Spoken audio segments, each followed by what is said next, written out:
Good morning students. Last lecture में हमने संवेग संरक्षण नियम के आधार पर रॉकेट का संचालन सीखा था कि रॉकेट का संचालन संवेग संरक्षण नियम से कैसे होता है और बताया था कि रॉकेट पर आरोपित भारी बल कितना होता है, 0 होता है। रॉकेट पर आरोपित भारी बल कितना होता है, 0 होता है। तो उसका संवेग क्या होना चाहिए, नियत या संरक्षित होना चाहिए। तो रॉकेट प्रारंभिक अवस्था में उसका द्रव्यमान उसके अंदर होता है, द्रव्यमान कितना उसका 0 है, सॉरी द्रव्यमान उसमें m है, उसमें सैटेलाइट भी रखा होगा, उसमें हमने ईंधन भी रखा हुआ है, धन कोष्ठ भी है, उसका वेट तो होता है, उसमें द्रव्यमान तो है, पर उसका प्रारंभिक वेग कितना है, 0 है। इसलिए प्रारंभ में उसका संवेग कितना होगा, 0 होगा। तो जब रॉकेट विराम अवस्था में है तो उसका संवेग कितना है, 0 है। अब संवेग संरक्षण नियम क्या कहता है कि रॉकेट पे आरोपित भारी बल कितना है, 0 है, तो उसका संवेग नियत या संरक्षित होना चाहिए। तो उसका संवेग पहले कितना 0 था, तो बाद में भी क्या होना चाहिए, 0 होना चाहिए। पर देखो क्या होगा, जैसे ही हम इस दहन कोष्ठ में ईंधन डालते हैं और ईंधन को जलाते हैं तो सर गैस डेवलप होती है और गैस नीचे की ओर निकलती है। तो माना m द्रव्यमान की गैस v वेग से नीचे की ओर निकलती है, तो ये गैस अपने वेग के कारण कितना संवेग नीचे डेवलप होगी सर, m इंटू वी संवेग नीचे की ओर डेवलप करती है। ठीक है, पर जैसे ही गैस निकलती है तो m इंटू वी संवेग नीचे की दिशा में उत्पन्न हो जाता है। पर संवेग संरक्षण नियम क्या कहता है कि पहले संवेग कितना है, 0, तो बाद में भी 0 ही होना चाहिए, लेकिन गैस ने संवेग उत्पन्न कर दिया कितना, m इंटू वी। अब कुल संवेग 0 कैसे होगा, तो कुल संवेग को 0 बनाने के लिए ये रॉकेट क्या करता है, ये रॉकेट क्या करता है सर, जितना संवेग गैस ने उत्पन्न किया उतना ही संवेग ये ऊपर की दिशा में उत्पन्न करेगा। जितना संवेग गैस ने नीचे से उत्पन्न किया उतना ही संवेग रॉकेट ऊपर की दिशा में उत्पन्न करता है। तो ये रॉकेट m द्रव्यमान का रॉकेट v वेग से ऊपर की ओर गति करता है और कितना संवेग उत्पन्न करेगा सर, जितना गैस ने किया उतना ही रॉकेट करेगा। तो ये दोनों संवेग परिमाण में क्या है, समान दिशा में क्या है, तो कुल संवेग कितना होगा, 0। तो पहले भी कितना था, 0, और बाद में भी कितना है, 0। तो कुल संवेग 0 बनाने के लिए रॉकेट को ऊपर चलना पड़ेगा। ये जैसे ही गैस निकलेगी रॉकेट ऊपर चल, गैस नीचे निकलती है, संवेग डेवलप करेगी, उतना ही संवेग रॉकेट बनाएगा, तो रॉकेट ऊपर चलना पड़ेगा। तो यहाँ लगातार क्या हो रहा है, गैस क्या होती है, लगातार गैस निकलती जाती है। लगातार गैस कैसे निकलेगी, क्योंकि यहाँ दहन कोष्ठ में हम लगातार ईंधन डालते रहते हैं, यहाँ ईंधन भरा होता है, तो लगातार इसमें ईंधन आता रहेगा, ईंधन जलता रहेगा, गैस डेवलप होती रहेगी और गैस लगातार निकलती रहेगी। और अगर गैस लगातार निकलेगी तो लगातार नीचे की तरफ संवेग उत्पन्न करेगी, और संवेग 0 बनाने के लिए रॉकेट उतना ही संवेग ऊपर की तरफ उत्पन्न करेगा, और रॉकेट संवेग उत्पन्न करने के लिए उसको लगातार ऊपर की तरफ चलते जाना पड़ेगा।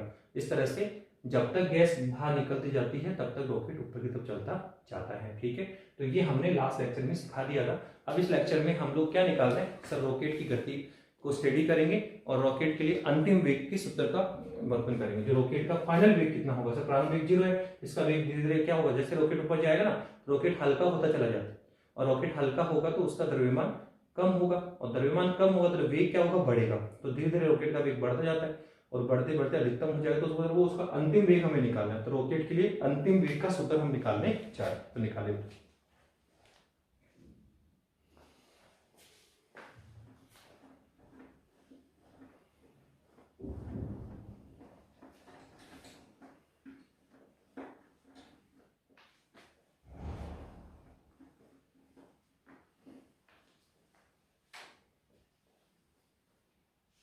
अब हम निकाल रहे हैं रॉकेट के लिए अंतिम वेग का सूत्र निकालें। रॉकेट के लिए अंतिम वेग का सूत्र निकाल रहे हैं। ठीक है, कैसे, किस तरह से निकालेंगे, तो देखो सबसे पहले हमें कहते हैं सर प्रारंभ में रॉकेट विराम अवस्था में होता है, लेकिन उसमें गैस निकलती है और ये रॉकेट ऊपर की तरफ चलने लगता है। ठीक है, तो माना किसी समय t पर रॉकेट जब गति कर रहा है, ठीक है, विराम अवस्था प्रारंभ अवस्था बात है, हम लोग किसी समय t पे बात कर रहे हैं, रॉकेट गति कर रहा है, चल रहा है, तो हम मान लेते हैं कि माना किसी समय t पर रॉकेट का द्रव्यमान कितना है, m है, उसका वेग कितना है, v है। तो हमने कहा माना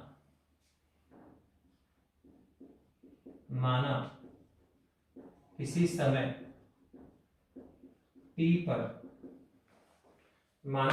t पर रॉकेट का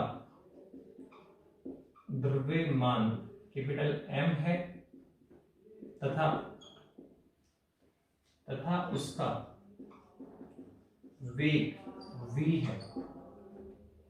माना किसी समय t पर रॉकेट का द्रव्यमान कितना है, m है, तथा उसका वेग कितना है, v है। उसका वेग कितना है, v है, तो फिर रॉकेट का संवेग कितना होगा। उस समय हम रॉकेट का संवेग निकालें तो किसी समय t पर, तो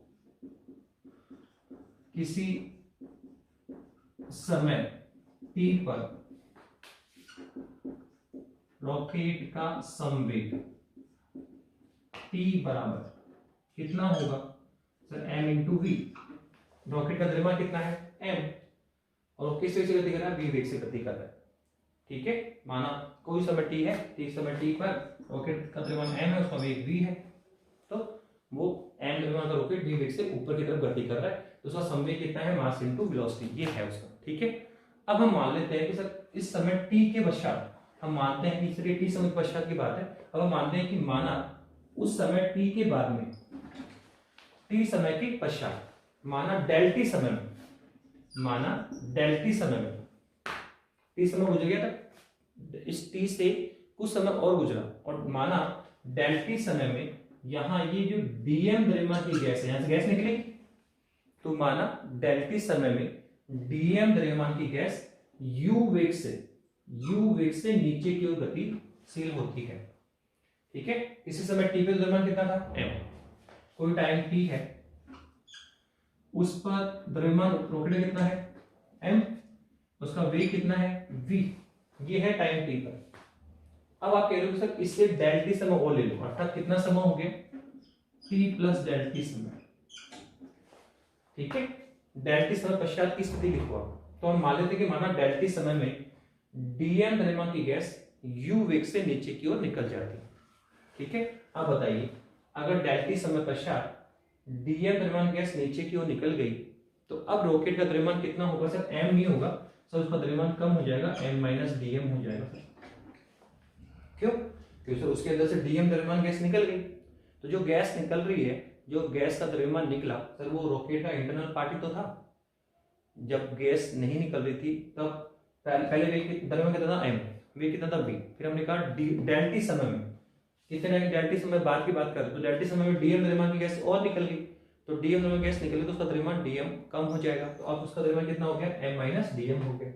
और अंडरस्टूड है कि द्रव्यमान कम होगा तो वेग इसका क्या होगा, बढ़ेगा, वेग इसका क्या होगा, बढ़ेगा, क्योंकि गैस का प्रतिक्रियात्मक बल यहाँ पे क्या होता है, नियत होता है। ठीक है, हर बार गैस उतना ही बल नीचे की से लगाती रहती है, तो क्या होगा, द्रव्यमान कम हो गया, नीचे से धक्का तो उतना ही लग रहा है, तो उसका वेग क्या होगा, बढ़ता जाएगा, रॉकेट का वेग लगातार बढ़ता चला जाता है। क्यों, तो देखो प्रारंभ में क्या होता है कि प्रारंभ में रॉकेट का द्रव्यमान ज्यादा होता है, पर जैसे जैसे ईंधन जलेगा, ईंधन यहाँ से हम लगातार डाल रहे, तो ईंधन जल रहा है, गैस निकल रही है, तो यहाँ जो ईंधन की मात्रा है वो लगातार क्या हो रही है, कम हो रही है, रॉकेट में जो ईंधन वो कंज्यूम हो रहा है, और ईंधन कंज्यूम होगा तो उसका द्रव्यमान रॉकेट का क्या हो, धीरे धीरे कम होगा, रॉकेट का द्रव्यमान लगातार कम होता चला जाएगा। ठीक है, पर ये गैस का जो प्रतिक्रियात्मक धक्का है, ये जो गैस ऊपर धक्का लगाती है ना, फोर्स लगाती है सर, वो उतना ही रखा जाता है, उस फोर्स को हम मैनेज रखते हैं, कि हमें ध्यान रखना है कि फोर्स हमेशा उतना ही, प्रारंभ में 5 मीटर लगा, बाद में 5 मीटर लगेगा, उसके बाद में 5 मीटर लगेगा, तो फोर्स तो बराबर लग रहा है, लेकिन द्रव्यमान लगातार क्या हो रहा है, कम हो रहा है। तो अगर वस्तु हल्की होती जाएगी तो अगर फोर्स उतना ही लगाओगे तो उसमें त्वरण ज्यादा उत्पन्न होगा, और त्वरण ज्यादा उत्पन्न होगा तो क्या होगा बताइए, बोलिए, उसमें वेग बढ़ेगा। ठीक है, तो यहाँ पे द्रव्यमान हल्का होता जाता है, जिससे लगातार इससे रॉकेट का वेग बढ़ता चला जाएगा। ठीक है, तो देखो द्रव्यमान तो कम होगा और वेग बढ़ जाएगा, तो v प्लस dv, ये हो गया t प्लस डेल t समय पर। ठीक है, इस टाइम t पर क्या था सर, रॉकेट का द्रव्यमान कितना था m, ओके, और उसका वेग कितना था v, तो यहाँ पर जो उसका संवेग था वो कितना था sir, mass into velocity, mass into velocity, ये है उसका संवेग।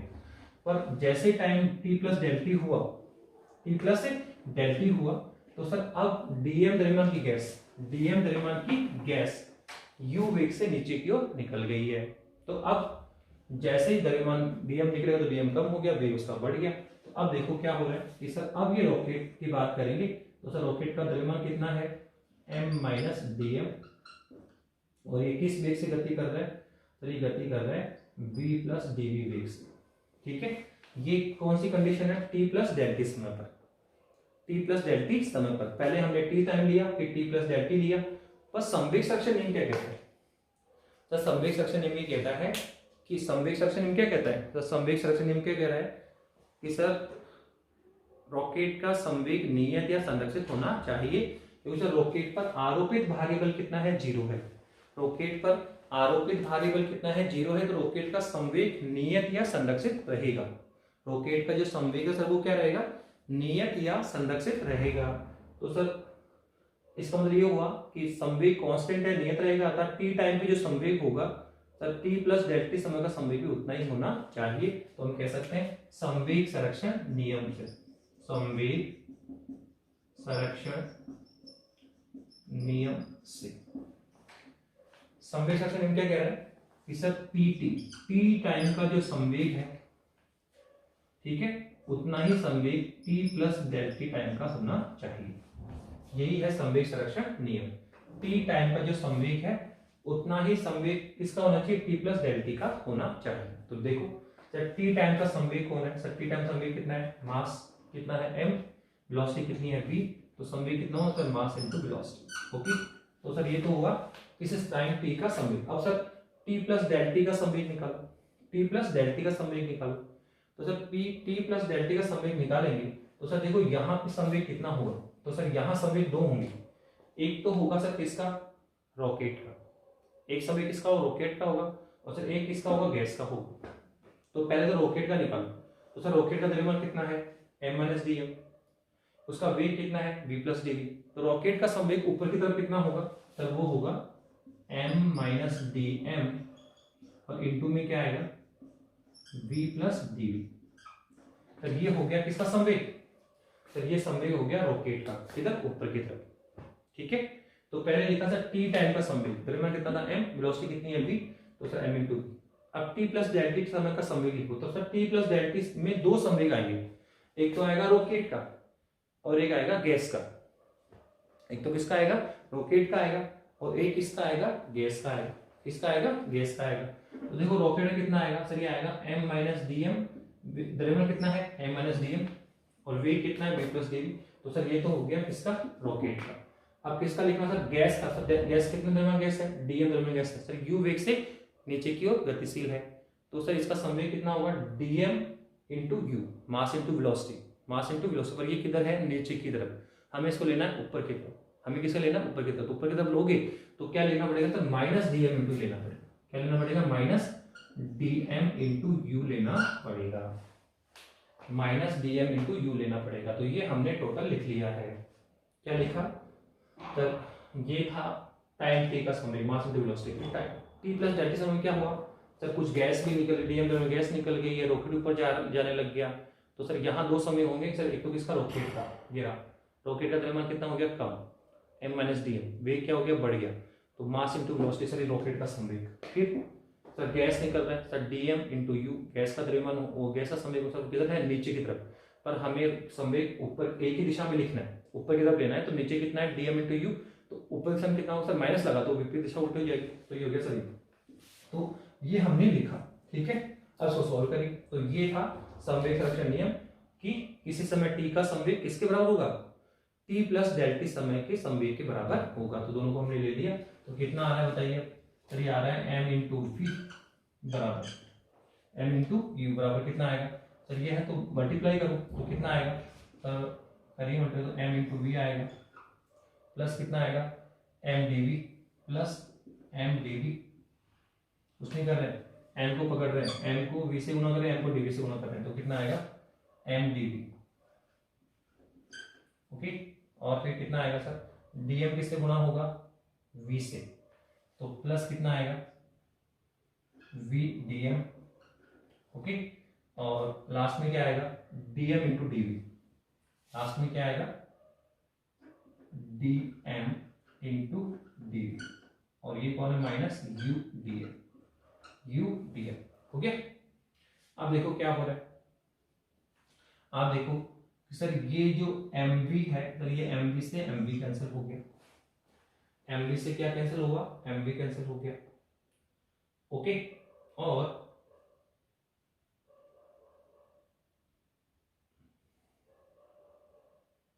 m माइनस,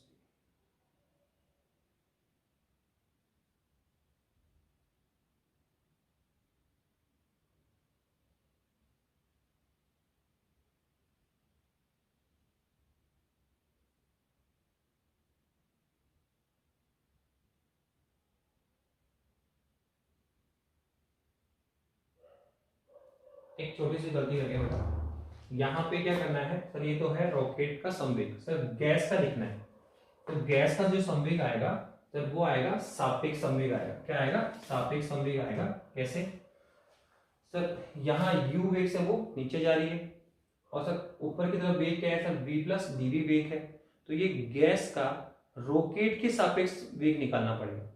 dm द्रव्यमान की गैस तो है, ये तो सही लिखा आपने कि dm द्रव्यमान की गैस होगी सर, इसका वेग कितना होगा, तो देखो इसका वेग हमें लिखना पड़ेगा रॉकेट के संवेग के सापेक्ष। मतलब ये गैस u वेग से नीचे भी निकल रही है और रॉकेट के सापेक्ष निकले, रॉकेट के सापेक्ष देखोगे तो ऐसा लगेगा कि gas u v plus D वेग से ऊपर जा रही है, v प्लस डी वेग से क्या जा रही है, ऊपर जा रही है, और u वेग से नीचे निकल रही है, तो इनका परिणामी संवेग निकालो तो कितना आएगा, v plus dv minus u। तो गैस का जो परिणामी संवेग आएगा वो कितना आएगा, तो v plus dv minus u आएगा। ये आपको ध्यान रखना, ठीक है, ओके, u नहीं करना है, ठीक है, हो गया कि अब ऊपर की तरफ ले लिया आपने, इससे इस वेग से इस वेग था, ऊपर की दिशा में रिजल्टेंट वेग आएगा आपका। तो सर ये dm देखो क्या करना था, किसी समय t पर संवेग लिखना था, तो कितना m into v लिख दिया सर हमने। अब सर किसी time t plus delta p संवेग, तो t प्लस डेल्टा p तो क्या हुआ सर, m द्रव्यमान गैस dm द्रव्यमान गैस u वेग से नीचे तरफ निकल गई, तो फिर सर यहाँ dm द्रव्यमान निकल गया तो उसका द्रव्यमान कम हो गया, द्रव्यमान कम तो वेग बढ़ गया, तो द्रव्यमान कितना हुआ रॉकेट का, m माइनस dm, वेग कितना हो गया v प्लस dv, तो द्रव्यमान कम और वेग बढ़ेगा। तो सर यहाँ पे दो संवेग होंगे, एक तो किसका होगा, रॉकेट का, द्रव्यमान इंटू वेग, सर ये लिख दिया। एक सर गैस का क्या होगा, द्रव्यमान इंटू वेग, तो द्रव्यमान तो कितना होगा dm, पर वेग हमें रॉकेट के सापेक्ष लिखना पड़ेगा। गैस का खुद के सापेक्ष तो u ही है, पर ये रॉकेट के सापेक्ष लिखोगे ना तो ये गैस हमें ऐसा लगेगी कि v प्लस डी वेग से तो ऊपर जा रही है और u वेग से नीचे निकल रही है, तो इनका सापेक्ष वेग कितना होगा, तो वो होगा v plus dv minus u, तो ये हमने सापेक्ष वेग लिखना पड़ेगा। अब आप सोल्व कर लीजिए, कितना आएगा बताइए, सोल्व करिए कितना आएगा सर, ये आएगा mv इक्विवेलेंट, mv इक्विवेलेंट कितना आएगा, सॉल्व करिए, तो सर पहले इसको मल्टीप्लाई करें तो ये आएगा सर आपका mv प्लस mdv और सर माइनस vdm और माइनस dmdv, माइनस dmdv। अब देखो इसको मल्टीप्लाई करो सर तो क्या आएगा, प्लस ये आएगा सर vdm प्लस dmdv और माइनस udm, ओके। ऐसे से क्या हुआ देखो, आप देखो ये कौन है, dmdv माइनस का, ये कौन है dmdv प्लस का, कैंसिल हो गया।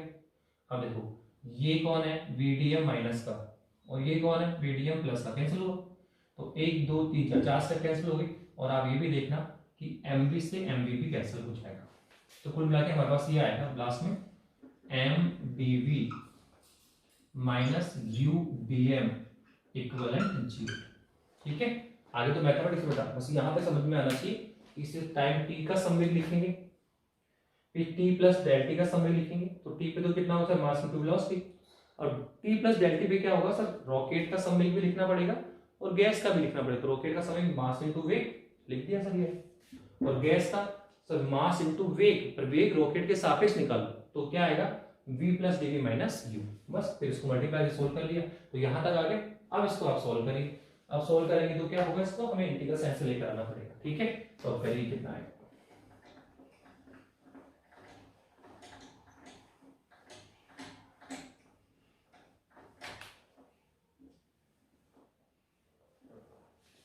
देख कितना है हमारे पास में, तो हमारे पास आ गया अब mdv माइनस udm बराबर 0, ये हमारे पास में आ गया।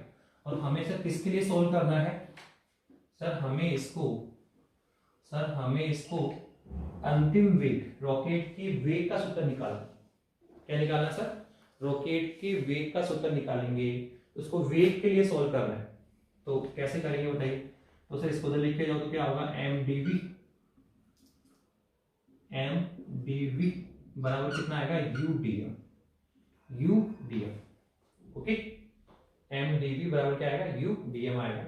अब आप क्या करेंगे सर, इसमें सर इस m को इधर लेकर आ जाओ और यहां लिखोगे dv इक्विवेलेंट क्या आएगा, udm अपॉन m, ठीक है। अब इस मोशन के ड्यूरेशन में क्या हो रहा है सर, अगर हम रॉकेट की गति का अध्ययन कर रहे हैं, रॉकेट की गति को देख रहे हैं, तो सर इस रॉकेट की गति में हमने क्या देखा कि सर यहाँ पे लगातार ये गैस नियत वेग u से बाहर की ओर निकलेगी। यहाँ इस वेग को नियत रखा जाता है, ठीक है, यहाँ वेग नियत रखा जाता है। तो नियत वेग u के साथ गतिशील है, तो सर यहाँ देखो u विल बी कांस्टेंट। यहाँ हम ये मैनेज करते हैं कि हमेशा एक नियत वेग से गैस बाहर की ओर निकलनी चाहिए ताकि प्रत्यावर्तन फोर्स बराबर आए। तो सर वेग कितना है, कांस्टेंट है सर, यहाँ पे वेग क्या है सर, कांस्टेंट है आपका। तो सर अब बताइए कौन है, और आप यहाँ पे सर वेग तो आपका नियत है, अब बचा कौन सर आपका, ठीक है, गैस का नियत वेग, गैस का वेग नियत होगा। लेकिन आप देखो लगातार क्या हो रहा है सर, रॉकेट के अंदर से ईंधन जल रहा है, ईंधन जलकर गैस के रूप में बाहर निकल रहा है। तो सर लगातार रॉकेट का द्रव्यमान कम होगा, पहले कितना था m, अब कितना हो गया m - dm। लगातार वेग द्रव्यमान कम हो रहा है, लगातार द्रव्यमान क्या हो रहा है, कम हो रहा है। तो द्रव्यमान कम होगा तो लगातार इसका वेग क्या होगा, बढ़ेगा। तो दो चीजें चेंज हो रही है सर, एक तो चेंज हो रहा है द्रव्यमान। तो मान लेते हैं कि पहले द्रव्यमान कितना है mi और बाद में कितना हुआ mf। mi कौन है, रॉकेट का प्रारंभिक द्रव्यमान, inertial mass of rocket. Sir ये कौन है, फाइनल मास ऑफ रॉकेट। तो पहले द्रव्यमान ज्यादा था, धीरे धीरे क्या हुआ, कम हुआ। तो सर द्रव्यमान तो लगातार कम होता चला जाता है, और सर वेग लगातार बढ़ता चला जाएगा। तो वेग मान लेते हैं कि प्रारंभिक वेग कितना है, vi है, और सर फाइनल वेग कितना हो गया, vf हो गया, ठीक है। प्रारंभिक वेग कितना है रॉकेट का, vi, और अंतिम वेग कितना हुआ, vf। तो देखो यहाँ द्रव्यमान तो कम होता चला जाएगा और वेग लगातार बढ़ता चला जाएगा। तो यहाँ पे दो चीजें वेरिएबल है रॉकेट की गति में सर, एक तो द्रव्यमान लगातार कम होता चला जाता है और वेग लगातार बढ़ता चला जाता है। तो सर यहाँ पे u तो कांस्टेंट है और वेग और द्रव्यमान क्या है, वेरिएबल है। तो हम क्या करेंगे सर, वेग के लिए सोल्व करना है। तो देखो हमारे पास क्या dv का फॉर्मूला है, आप देखो हमारे पास में कौन है, dv है, और हमें क्या चाहिए सर, हमें चाहिए v। तो क्या करना सर, समाकलन करना पड़ेगा, क्योंकि हम जानते हैं dx का समाकलन क्या होता है x, dy का क्या होता है y, तो dv का क्या होगा v। तो अगर हम वेलोसिटी, रॉकेट का अंतिम वेग या रॉकेट का वेग निकालना चाह रहे हैं, तो सर हमें dv से v पर आना होगा, हमें dv से क्या सर, v पर आना होगा। और dv से v पे आने के लिए सर समाकलन करना पड़ेगा। तो अभी तो दोनों ओर समाकलन करें, दोनों ओर समाकलन करने पर, ठीक है। इसका हम क्या कर रहे हैं सर, दोनों ओर समाकलन कर रहे हैं, दोनों ओर क्या कर रहे हैं, समाकलन करिए। तो सर dv का समाकलन कितना हो जाएगा, v। तो समाकलन करो सर, ये dv, और इधर कितना हो सर, u तो कांस्टेंट है, बाहर आ जाएगा, और सर ये हो जाएगा आपका 1/m सर dm। ओके, तो हमने इसका समाकलन किया दोनों ओर। सर इधर कर रहे हैं वेग का और इधर कर रहे हैं सर द्रव्यमान का। और सर u है गैस का वेग, जो कि बोला हमने शुरू में कि गैस नियत वेग से बाहर निकलती है, यहाँ गैस का वेग नियत रखा गया है। तो u विल बी कांस्टेंट, तो वैरी कौन करेगा, द्रव्यमान और वेग। क्या हो रहा है सर, द्रव्यमान लगातार कम होता चला जाएगा और वेग लगातार बढ़ता चला जाएगा। तो द्रव्यमान का कायम वेग कितना है, mi से mf होगा, ये vi से vf होगा, द्रव्यमान कम होगा, वेग बढ़ेगा। तो देखो लिमिट किसकी आएगी, वेग की, तो कितनी आएगी सर, ये आएगी vi से vf, और सर द्रव्यमान सर ये होगा mi से mf। हो गया, तो ये हमने किया, वेग vi से vf चला गया और द्रव्यमान mi से mf चला गया। अब हम सर क्या करें, समाकलन करें। तो सर dv का समाकलन क्या होता है, v होता है, तो dv का कितना होगा, v होगा। तो सर ये लो v, और लिमिट क्या है सर इसकी, सर ये है लिमिट vi से vf, vi से vf हो गया, ठीक है, vi से क्या हो गया, vf हो गया, बराबर कितना है बताओ, u, ठीक है। तो ये कौन है सर, 1/m, ये कौन है सर आपका 1/m है। तो 1/m का समाकलन क्या होगा सर, तो हम पहले बता चुके हैं सर 1/x का समाकलन क्या होता है सर, log x होता है। आपको समाकलन के फॉर्मूले, और सर dx का समाकलन क्या होता है x, तो सर dv का क्या होगा v। तो हम यहाँ दो यूज कर रहे हैं, dx का क्या होता है x, dv का क्या होगा v, और सर 1/x का क्या होता है, log x, 1/x का क्या होता है, log x होता है। तो बताओ सर यहाँ पे कौन है, 1/m है, तो सर 1/m का क्या होगा, log m हो जाएगा, क्या हो जाएगा, log m समाकलन होगा। तो सर ये इनटू में क्या आएगा, समाकलन होगा सर log ऑफ m, और सर लिमिट क्या होगी सर इसकी, mi से, सॉरी हाँ m है ना, तो इनिशियल मास कितना है mi और फाइनल मास कितना है mf। इनिशियल कौन है mi और फाइनल कौन है mf हो गया, ठीक है। तो dv हमें क्या हुआ v, और 1/m का क्या हुआ, log m हो गया। अब सर क्या करेंगे सर, बाउंडेड है तो क्या करेंगे sir, upper limit minus lower limit, क्या लिखेंगे sir, upper limit minus lower limit करना है। तो सर करिए, एक बार v को vf और एक बार v को vi, तो क्या होगा sir, upper limit minus lower limit vf और vi बराबर v को vf और v को vi, upper limit minus lower limit, और इधर भी क्या करना है सर, वही करना है u, और सर क्या आएगा, upper limit minus lower limit, एक बार m को mf और एक बार m को mi, तो क्या आएगा सर, ये आएगा sir log of mf minus log of mi, log of mi, okay ठीक है।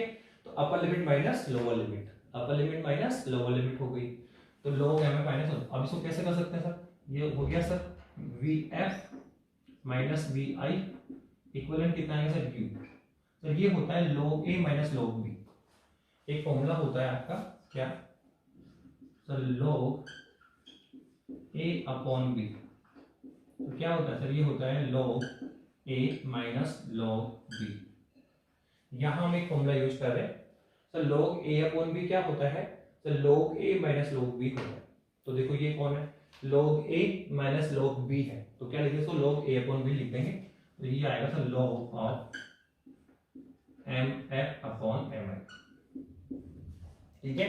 आप इस vi को उधर लेकर आ जाइए, तो vf बराबर कितना आएगा, तो ये आएगा vi plus u log of mf upon mi, ठीक है। तो ये है रॉकेट का अंतिम वेग का सूत्र, कौन है सर आपका ये, सर ये है आपके रॉकेट के अंतिम वेग का सूत्र आ गया, ठीक है। कैसे किया, बहुत सिंपल सा किया हमने, आप ध्यान रखें कि हमें एक तो किसी समय t का संवेग लिखना, मास इनटू वेलोसिटी, और t प्लस डेल टी समय बाद में क्या हुआ सर, डेल टी समय में dm द्रव्यमान गैस u वेग से नीचे की तरफ निकल गई, इसका द्रव्यमान कम हो गया और वेग बढ़ गया, तो t प्लस डेल टी समय पर हमने संवेग लिखा, और क्या लिखा सर, t पर संवेग बराबर t प्लस डेल टी पे संवेग लिखा और सॉल्व किया और यहाँ तक आ गए।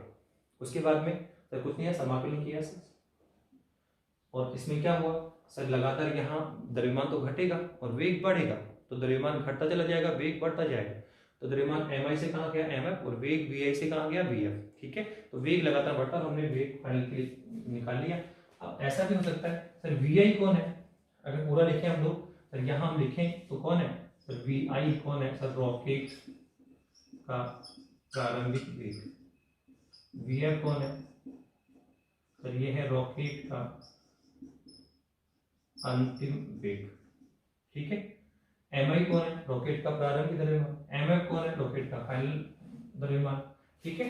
तो यहाँ पे कंडीशन आ सकती है क्या, कि रॉकेट का प्रारंभिक वेग 0 भी तो हो सकता है, हम प्रारंभिक अवस्था में चल गए, आप देखो प्रारंभ में रॉकेट इस तरह ही होता है, ये तो हमने किसी मिड पॉइंट को ले लिया, हमारा किसी सिस्टम में टी पर रॉकेट का द्रव्यमान m है, वेग v है, तो हमने किसी सिस्टम में टी की बात कर ली, तो हम इसी कंडीशन को प्रारंभ में भी तो लेके जा सकते हैं, कि जब प्रारंभ में रॉकेट विराम अवस्था में, उस केस में सूत्र किस में रिड्यूस हो जाएगा, तो उसने कहा अगर प्रारंभिक अवस्था में जाएंगे तो उसका प्रारंभिक वेग कितना होगा, 0 होगा, तो हमने कहा माना रॉकेट का प्रारंभिक वेग 0 है, रॉकेट का प्रारंभिक क्या है 0 है, इसका मतलब क्या है, vi इक्विवेलेंट क्या है 0 है, मान लेते हैं सर रॉकेट का प्रारंभिक संवेग वेग कितना है 0 है, तो फिर उसका वेग कितना होगा, तो देखो रॉकेट का जो अंतिम वेग होगा vf सर, वो कितना आएगा सर, vi 0 आ गया तो वो कितना आएगा, u log mf upon mi, तो ये है रॉकेट का अंतिम वेग का सूत्र, कब, जब रॉकेट का प्रारंभ वेग कितना हो, 0 हो, तो इस तरह से हमने रॉकेट का सूत्र निकाल लिया। अब देखो आप रॉकेट का जब सूत्र निकाला हमने, तो क्या नजर देखा हमने सर, जो रॉकेट का हमारे पास सूत्र आया vf, वो कितना आया सर, तो हमारे पास आया u log mf upon mi, sir ये रॉकेट के अंतिम वेग का सूत्र है। तो रॉकेट का जो अंतिम वेग, रॉकेट अंतिम वेग कितना प्राप्त करेगा, उसका वेग बहुत ज्यादा होगा, बहुत कम होगा, हम चाहते हैं रॉकेट का वेग बहुत ज्यादा हो, ठीक है, फाइनल वेग बहुत ज्यादा, इतना ज्यादा हो जाए कि वो अपने जो ग्रेविटेशनल का एरिया है उसको ड्रॉप करके ऊपर निकल जाए, ठीक है। ये तो करना है, तो ग्रेविटेशनल एरिया से बाहर निकल के एस्टैब्लिश करना होता है, तो अगर इसका वेग कम रह जाएगा तो हो सकता है ये गुरुत्वाकर्षण क्षेत्र को पार ही नहीं कर पाएगा, रोटेशन के अंदर ही रह जाएगा, अंदर रहेगा तो क्या होगा, रॉकेट नीचे गिर जाएगा, ठीक है। हम चाहते हैं कि ये हमारा अर्थ है, ठीक है। और हम जानते हैं अर्थ के सराउंडिंग एक ग्रेविटेशनल एरिया होता है। जब तक वस्तु यहाँ इसके नीचे रहेगी तब तक वस्तु पृथ्वी उसको अपनी तरफ नीचे की ओर खींच लेती है। लेकिन इस ग्रेविटेशनल क्षेत्र के ऊपर जी की वैल्यू कितनी होती है? 0।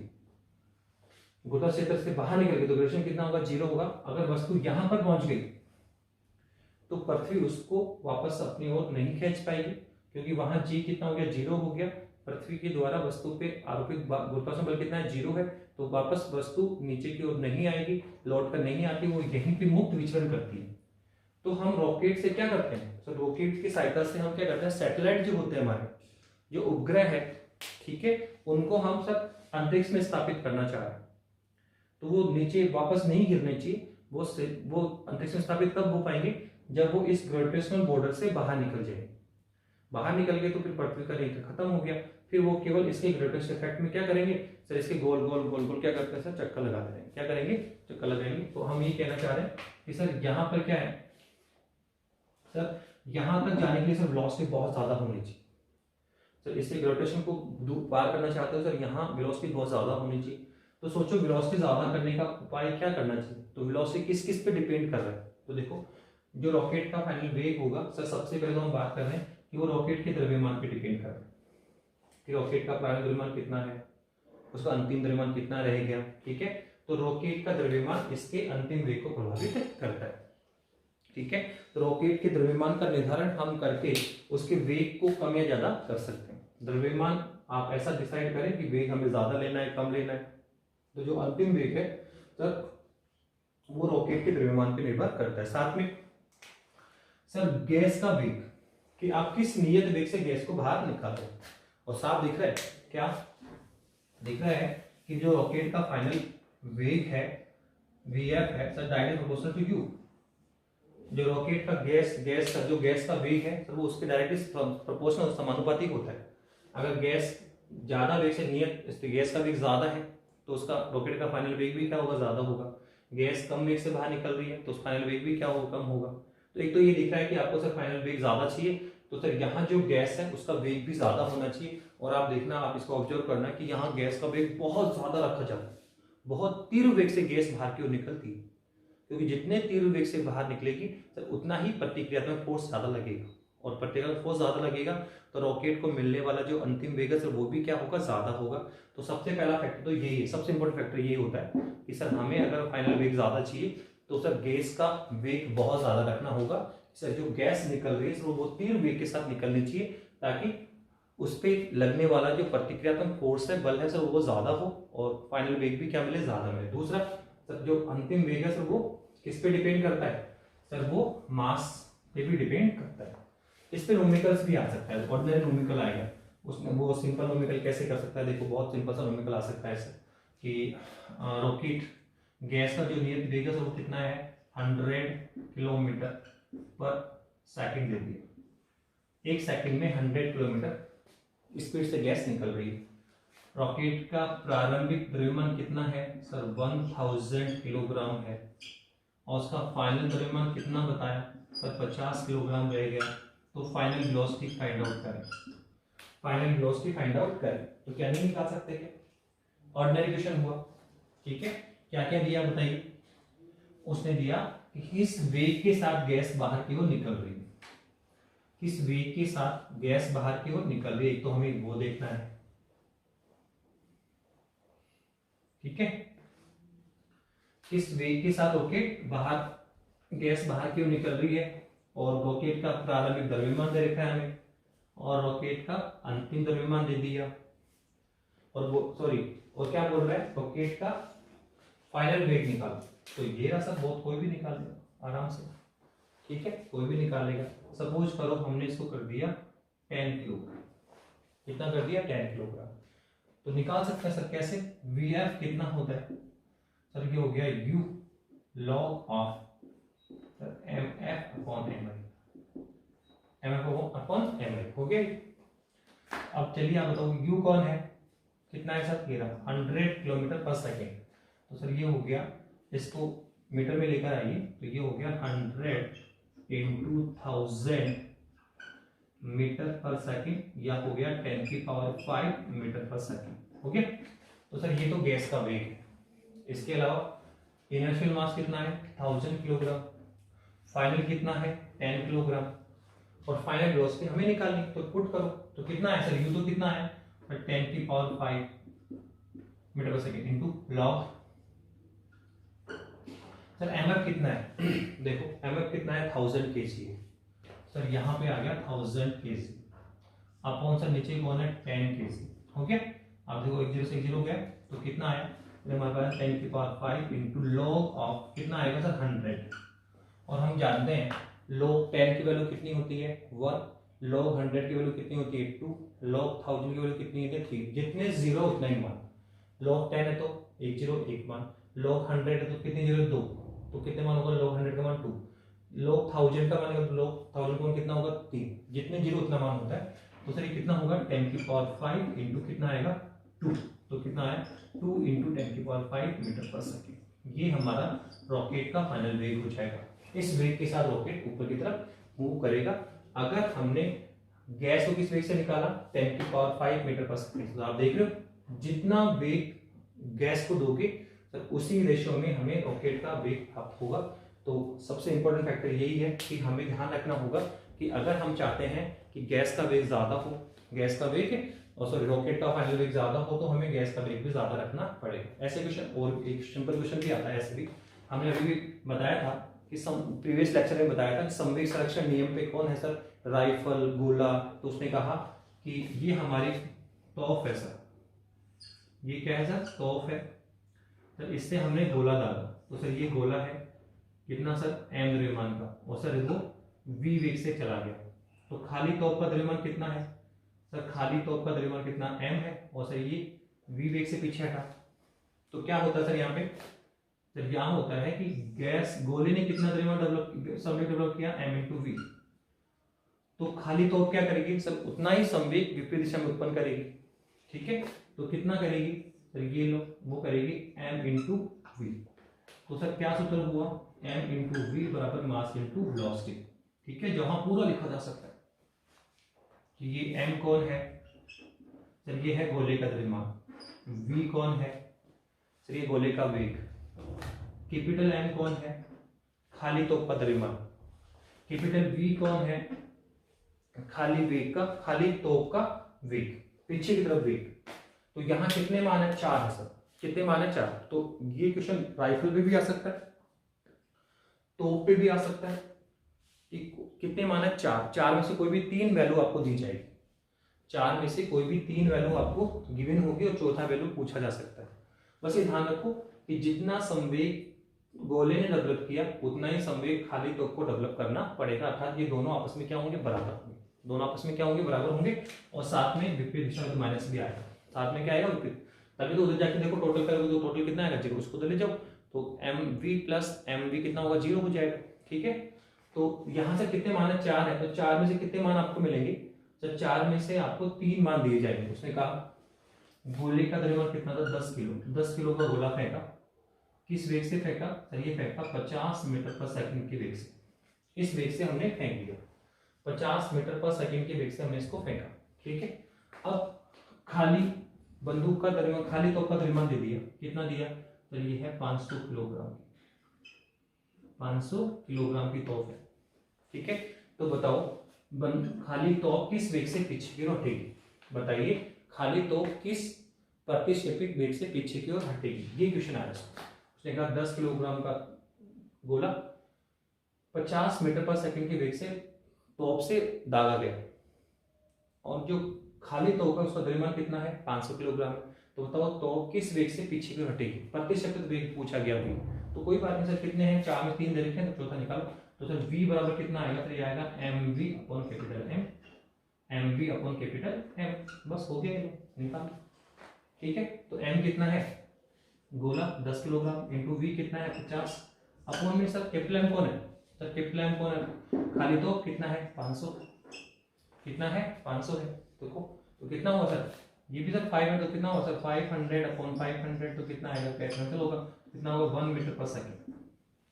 तो ये जो राइट वो तोप है सर वो 1 मीटर पर सेकंड वेग से पीछे की ओर हटेगी, 1 सेकंड में कितना सर 1 मीटर पीछे हट जाएगी। 1 सेकंड में सर 1 मीटर पीछे की ओर हटेगी।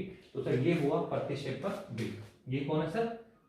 इस खाली तोप का वेग 1 मीटर पर सेकंड। तो यहाँ लिखना, ऐसे क्वेश्चन भी वेरी वेरी मोस्ट। रॉकेट में तो आ ही सकता है, यहाँ भी आ सकता है, but this is very important area. ये बहुत ज्यादा इंपॉर्टेंट एरिया है, यहाँ पे काफी सारे क्वेश्चन आते हैं।